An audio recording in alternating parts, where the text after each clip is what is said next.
Hello, this is Steve Wickwar, and this is a quick tutorial on how to do a Excel list in Premiere.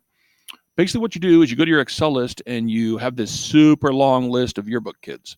I just made one up real quick. I like to make the font pretty big. This font is, I think, 24.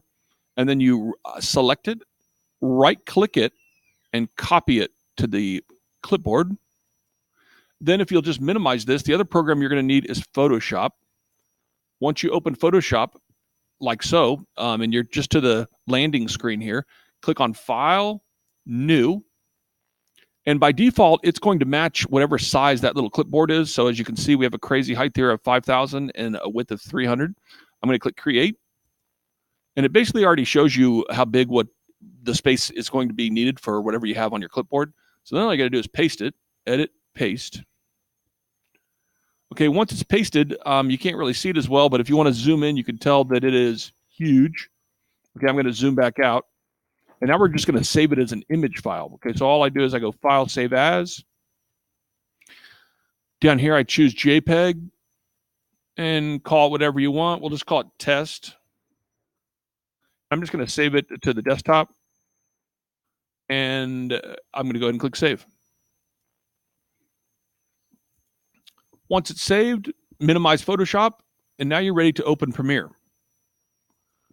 Okay, with Premiere open, we're just going to import that image. So I'm going to go File, Import.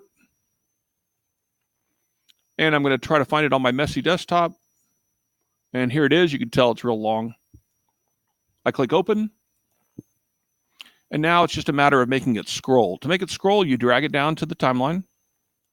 Make it pretty long. I'm going to make it, they're going to need at least a couple of minutes for it not to go too fast. We like to put this on the moment of silence sometimes. Okay, and then to make the size different, you click on it on the timeline, go up to Effect Controls, and go ahead and scale it to where it takes up however much of the screen to where it doesn't get blurry. Okay, you want this to be moving at a readable speed. Okay, now what you do is you click on the little, you can move it to whichever side you want with the position. Sometimes I move it to the left, and on the right put your yearbook, or these people who bought a yearbook, whatever you want to do. I'll just leave it in the middle for right now. Okay, but you do need to move it down. Okay, so we're going to move it as far down as it'll go. I just use this little button here. And the reason I'm using this, you could also drag it down on the screen right here by double clicking, but the problem with that, it's going to get a little off center. So I'm just going to drag it to the right and get to the top. We want to get to the top of the list. Sometimes you can even put a few blank cells at the top. So whoever has the very first name, it doesn't start off at that spot, but I'm just going to leave it about like so. Okay, so this is where, and this is the trick to get it to scroll. What you do is you click on the position button. So I'm just going to click on the position button. And this is where we want it to be when it starts. So we just move the playhead all the way to the end. And now we just change this to where we want it to be at the end. Okay, so now I'm going to scroll this all the way down to the bottom.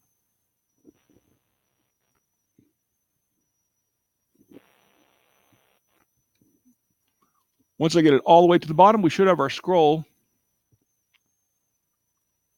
You could, I guess, type in the numbers if you knew what they were, but once it gets to about here, you just let go and see if it worked by moving the playhead back. And basically just retraces the steps you just told it to take. You wanted it to start here, you wanted it to end here, and then if you go ahead and hit the space bar, check your speed. That's pretty perfect. I like to make it about a minute long. That way I can put it on the moment of silence for our morning announcements. And over here, put something like, these people bought a yearbook. Don't miss out. We only have 100 left, and so forth.